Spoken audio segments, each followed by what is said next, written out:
Halo teman-teman semuanya, selamat pagi, selamat siang, dan selamat malam. Pada kesempatan kali ini saya akan menjelaskan mengenai produk keuangan bank. Apa saja produk keuangan bank? Mari kita simak bersama-sama. Pada materi kali ini, produk keuangan bank yang akan dibahas ada 4. Yang pertama, tabungan. Yang kedua, reksadana. Yang ketiga, deposito. Dan yang keempat, P2P lending atau biasa disebut dengan peer-to-peer lending. Yang pertama ada tabungan. Tabungan itu sendiri adalah simpanan yang penarikannya hanya dapat dilakukan dengan syarat-syarat tertentu. Tetapi dalam penarikan ataupun pengambilannya tidak dapat dilakukan dengan biljet giro, sek ataupun alat lain yang dipersamakan dengan itu. Lalu untuk tujuan menabung ada 2. Yang pertama, penyisian sebagian hasil pendapatan nasabah. Yang kedua, sebagai alat untuk melakukan transaksi bisnis atau usaha individu maupun kelompok. Di sini ada skema pembukaan rekening. Tentunya sebelum menabung, orang akan melakukan pembukaan rekening tabungan terlebih dahulu. Ini prosesnya, nasabah datang ke bank dengan membawa KTP, SIM, ataupun paspor beserta fotokopiannya. Lalu ke customer service untuk mengisi formulir. Di situ nanti akan tanda tangan ataupun cap jempol dari nasabah. Kemudian akan diinput, lalu ke pejabat bank, habis ke pejabat bank, ke customer service lagi, setelah itu ke teller. Baru nanti nasabah akan mendapatkan buku tabungan beserta ATM. Jenis-jenis tabungan. Yang pertama ada tabungan konvensional. Tabungan konvensional adalah tabungan yang paling umum dan banyak dimiliki oleh setiap orang.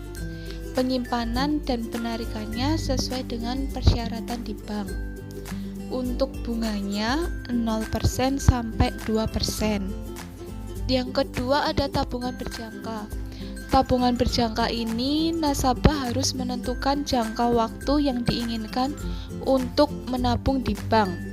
Bunganya sekitar 3% sampai 7%.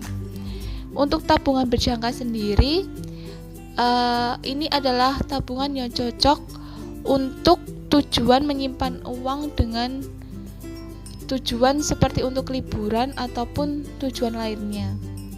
Yang ketiga ada tabungan anak. Tabungan anak ini adalah simpanan di bank yang berbentuk rekening tabungan dengan tujuan untuk mengajarkan anak tentang keuangan sejak belia. Ini tabungan yang fasilitasnya tidak jauh berbeda dengan tabungan konvensional. Keempat, tabungan mata uang asing. Tabungan ini sering disebut juga dengan falas. Tabungan yang sering ditemuin di perbankan.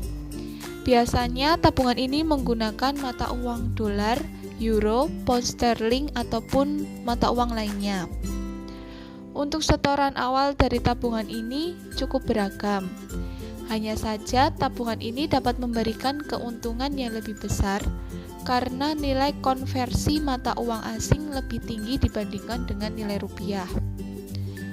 Yang kelima ada tabungan haji. Tabungan ini adalah tabungan yang khusus digunakan untuk mereka yang memiliki rencana berhaji. Yang keenam adalah tabungan giro. Ini adalah tabungan yang bisa disebut sebagai tabungan bisnis. Karena fasilitas dari tabungan ini ditujukan untuk kebutuhan bisnis seperti transfer ke beberapa rekening dan transaksinya ini dapat menggunakan cek ataupun biljet. Di sini juga ada kelebihan dan kekurangan dalam menabung. Yang pertama itu kelebihannya, keamanan. Biasanya bank itu akan melakukan keamanan yang berlapis, baik secara fisik maupun non-fisik. Yang kedua, kebebasan dalam transaksi. Sekarang ini banyak bank yang menawarkan fitur-fitur yang dapat mempermudah nasabah, seperti penarikan yang dapat dilakukan melalui ATM, internet banking, ataupun SMS banking. Yang ketiga, dia lebih praktis dan simpel. Yang keempat, jika ada kebutuhan yang mendesak, dapat diambil sewaktu-waktu. Yang kelima, merupakan pilihan investasi yang aman. Mengapa dikatakan aman? Walaupun bunga yang didapatkan atau hasil yang didapatkan kecil, tetapi resikonya juga kecil. Untuk kekurangannya, yang pertama itu tidak gratis.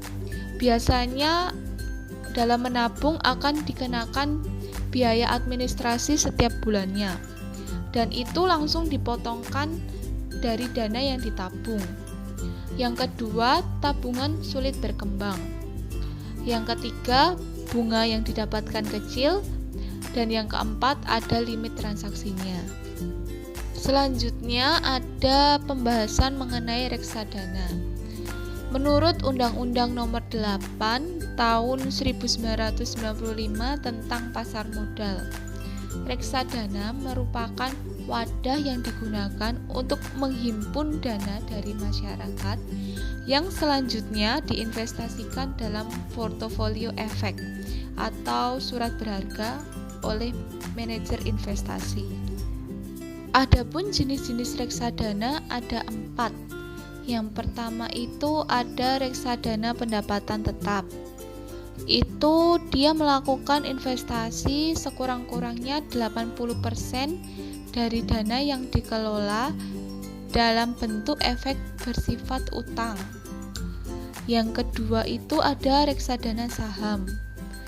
Melakukan investasi sekurang-kurangnya 80% dan nantinya itu bersifat ekuitas. Yang ketiga itu reksadana campuran.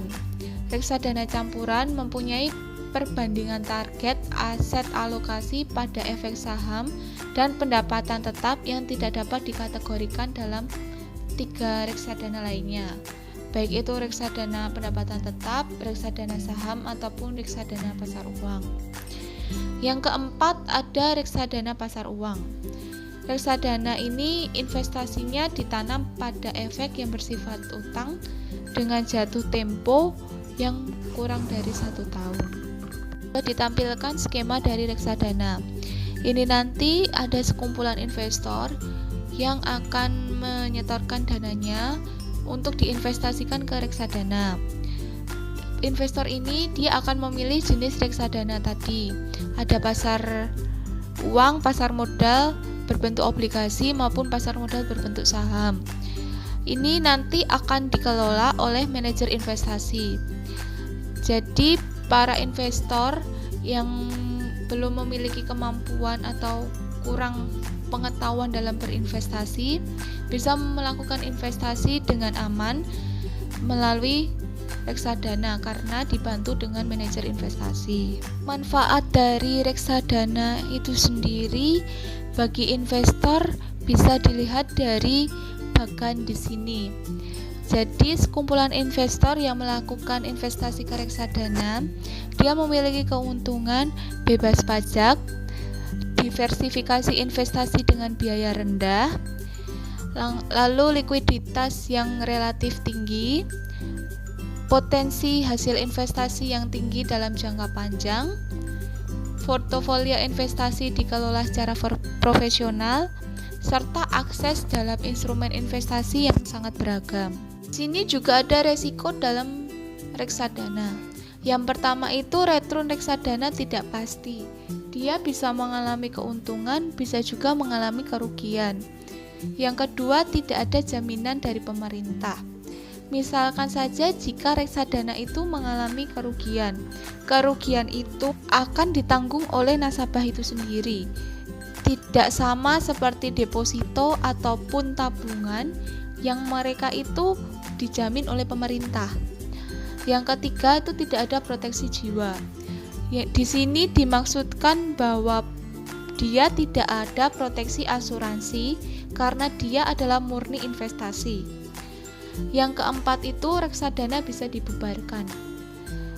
Adapun faktor yang atau kondisi yang bisa membubarkan reksadana itu adalah diperintahkan oleh OJK.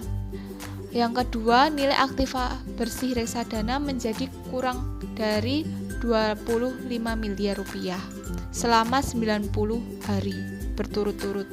Untuk pembahasan yang ketiga ini ada deposito.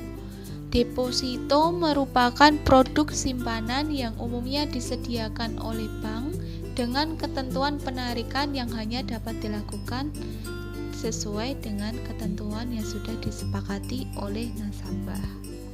Deposito itu ada 4. Yang pertama itu deposito berjangka. Ini ada jangka waktunya dan hanya bisa dilakukan penarikan pada waktu tertentu. Yang kedua itu ada deposito automatic rollover. Deposito automatic rollover itu sama deposito berjangka, cuma dia perbedaannya apabila pada waktu tempo jatuh tanggal itu tidak diambil, maka bisa diperpanjang tanpa perlu meminta persetujuan dari deposan. Yang ketiga itu ada sertifikat deposito. Ini sama seperti deposito lainnya, cuma dia memiliki sertifikat yang bisa diperjualbelikan. Yang keempat ada deposito on call. Itu dikhususkan dengan jumlah yang besar dalam berdeposito. Keuntungan dalam berdeposito. Yang pertama itu bunganya kompetitif. Dimaksudkannya bahwa keuntungan yang didapatkan itu lebih tinggi. Yang kedua, risikonya lebih rendah. Yang ketiga, terjamin. Mengapa terjamin? Karena nilai deposito yang stabil dan dijamin oleh lembaga penjamin simpanan. Yang keempat itu aksesnya mudah. Ada 3 resiko dalam berdeposito. Yang pertama itu hasil imbalannya yang rendah. Yang kedua, deposito lemah terhadap inflasi. Dan yang ketiga, nilai investasi tidak akan bertambah. P2P atau peer-to-peer lending. Dia adalah penyelenggara layanan jasa keuangan untuk mempertemukan pemberi pinjaman dengan penerima pinjaman dalam rangka melakukan perjanjian pinjam-meminjam melalui sistem elektronik, yaitu dengan menggunakan jaringan internet. Untuk jenis-jenis P2P lending itu ada 2, P2P lending produktif dan P2P lending konsumtif. Kalau yang produktif ini adalah lending yang paling umum ditemuin di Indonesia, di mana lender yang digunakan untuk melakukan kegiatan pinjaman itu berkaitan dengan kegiatan bisnis. Yang kedua ini lending konsumtif. Lending konsumtif ini umumnya memberikan pinjaman yang berasal dari 2 jenis lender, yaitu crowdfunding dan ada yang dari super lender. Lebih jelasnya mengenai P2P lending produktif dan konsumtif, di sini juga ada perbedaannya. Untuk tingkat bunganya yang lending produktif itu bunganya lebih rendah dari 5% hingga 31% per tahun. Tenornya mulai dari 1 bulan, 6 bulan hingga 12 bulan. Penilaian resikonya ini sangat mempertimbangkan finansial peminjam dengan melakukan analisis kredit untuk menentukan risiko peminjam secara keseluruhan. Untuk yang lending konsumtif, dia memiliki bunganya tuh bunga harian mulai dari 0,8% hingga 30% per tahun. Tenor yang ditawarkan sangat singkat, mulai dari 7 hingga 30 hari. Untuk penilaian risikonya, kemampuan dalam mengembalikan pinjaman kerap kali diabaikan selama pengajuan sudah memenuhi ketentuan, seperti cukup memiliki kartu KTP saja. Ini juga ditampilkan risiko dari P2P lending untuk lender maupun untuk peminjam. Untuk lender, dia itu ada 3. Yang pertama, peminjam terlambat membayar. Yang kedua, peminjam gagal membayar. Yang ketiga, investasi tidak liquid. Maksudnya ini tidak bisa menarik dana sesuka hati karena ada tenor pengembalian yang sudah diatur di awal perjanjian. Lalu ada resiko untuk peminjam. Yang pertama itu tenornya pendek. Yang kedua, dana yang bisa dipinjamkan tidak sebesar di bank. Walaupun besarnya maksimal 2 miliar, itu sangat mustahil untuk dicairkan. Yang ketiga, bunga pinjamannya yang terkadang besar.